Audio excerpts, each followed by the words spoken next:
ही भाजी बघा मस्त झाली ना, झणझणीत आणि तर्रीदार. हा आहे रश्श्याचा बटाटा. आमच्या घरची खूप जुनी रेसिपी आहे. मोजून 5 ते 7 मिनिटं दिली की हा तयार होतो. पाहुणे येणार आहेत, हा रस्सा करू शकता. स्वयंपाकाला सुचत नाही, हा रस्सा करू शकता. मसाला भातासोबत काहीतरी पाहिजे, हा रस्सा करता येईल. किंवा तुम्हाला असं भाकरीवर चुरून खायचंय, चपातीवर चुरून खायचंय, हा रस्सा एकदम भारी आहे. तो म्हणजे असा मस्त तर्रीदार बटाट्याचा रस्सा, जो आपण कुकरमध्ये करतो, त्यामुळे वेळही वाचतो, गॅसही वाचतो. कुकरमधला झटपट स्वयंपाकामध्ये आणखी एक पदार्थ करतोय.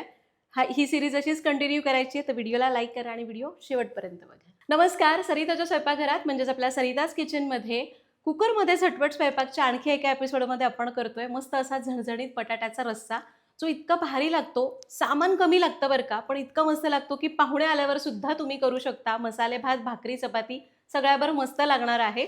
आणि ना याला फार काही असं वाटण घाटण करत बसण्याची गरज नाही. एक छोटंसं वाटण, कांदा असेल तर असेल, नसेल तर घातला तरी चालणार आहे. पटकन तयार होतो. 5 मिनिटं करायला आणि 5 मिनिटं कुकरची वाफ जिरायला बटाट्याचा रस्सा तयार होतो. रेसिपीला सुरुवात करूया.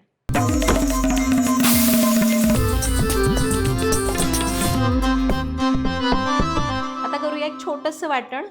15 ते 20 लसूण पाकळ्या, 2 टेबलस्पून सुक्या खोबऱ्याचा खीस आणि कोथिंबीर. अगदी थोडीशी कोथिंबीर असेल तर कोथिंबीर, नसेल तर नाही घातली तरी चालेल. थोडासा कढीपत्ता आहे, हा पण घालते. अदरवाईज कढीपत्ता नसला तरी चालतो. फक्त लसूण खोबऱ्याचं वाटण पुरतं. पाणी न घालता जाडसर वाटूया. आणि हे घ्या, आपलं मस्त असं छोटूसं वाटण तयार झालं. आता फोडणी करू. तर आपल्या सिरीजचा हिरो कुकर जो गरम करायला ठेवूया. यामध्ये घेऊया तेल.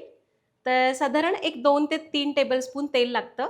आणि हे आपलं सरिताज किचनचं लाकडी घाण्याचं तेल आहे, जे शुद्ध पारंपरिक आहे, ज्यामध्ये आपण केमिकल्स वापरत नाही. एकदा जरूर वापरून बघा. ऑर्डर करण्याची लिंक डिस्क्रिप्शन बॉक्समध्ये दिलेली आहे. तेल गरम झालं, यामध्ये घालूया अर्धा चमचा मोहरी. रोजची फोडणी आपली. मोहरी तडतडली, अर्धा चमचा जिरं घालूया.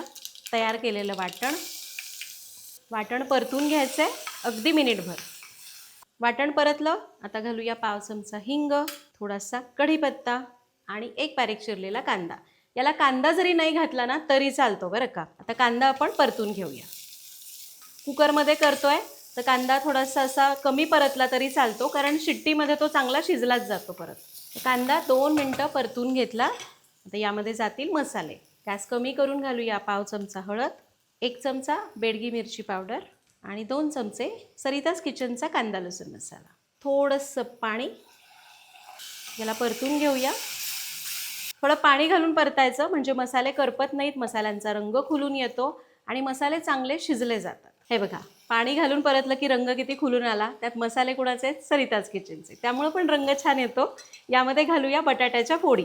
आता बघा, 2 मोठे बटाटे होते. साल न काढता त्याच्या अशा मोठ्या फोडी केलेल्या आहेत. साल काढायचं नाही. बघा, चवीला खूप मस्त लागतो बटाटा. पण तुम्हाला आवडत नसेल साल काढलं तरी चालेल, पण फोडी मोठ्या करा.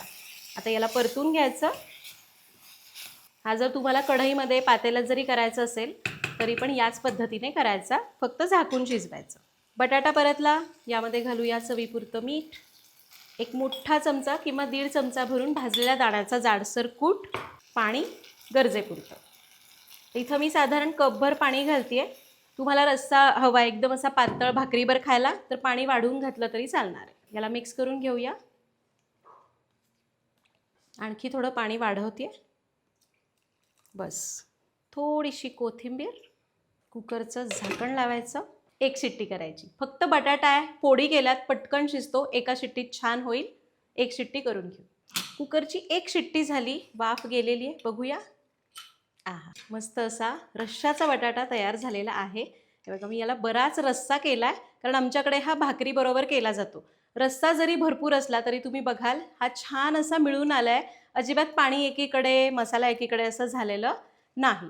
आणि कुकरच्या एका शिट्टीत बटाटा तर अगदी छान शिजतो. तुम्हाला दिसत असेल, बटाटासुद्धा अगदी व्यवस्थित शिजलेला आहे. यावर घालूया चिरलेली कोथिंबीर आणि याला मिक्स करून घेऊ. आणि आपला हा मस्त असा झणझणीत बटाट्याचा रस्सा तयार झाला. हा ना असा करायला सोपा आहे, पण इतका भारी लागतो ना चवीला, की पाहुणे आल्यानंतर सुद्धा तुम्ही करू शकता. मसाले भात करायचा आहे, त्याच्यासोबत काही रस्सा पाहिजे, हा करू शकता. भाकरीवर चुरून खायचा आहे, हा रस्सा करू शकता. स्वयंपाकाला काय करायचं सुचत नाही, हा करू शकता, कारण स्वयंपाकाला काही नसलं की आपण बटाटा करतो. एकदा या पद्धतीने ही रेसिपी नक्की करून बघा. काही शंका असतील तर कमेंट्समध्ये विचारा. भेटूया पुढच्या भागात. धन्यवाद.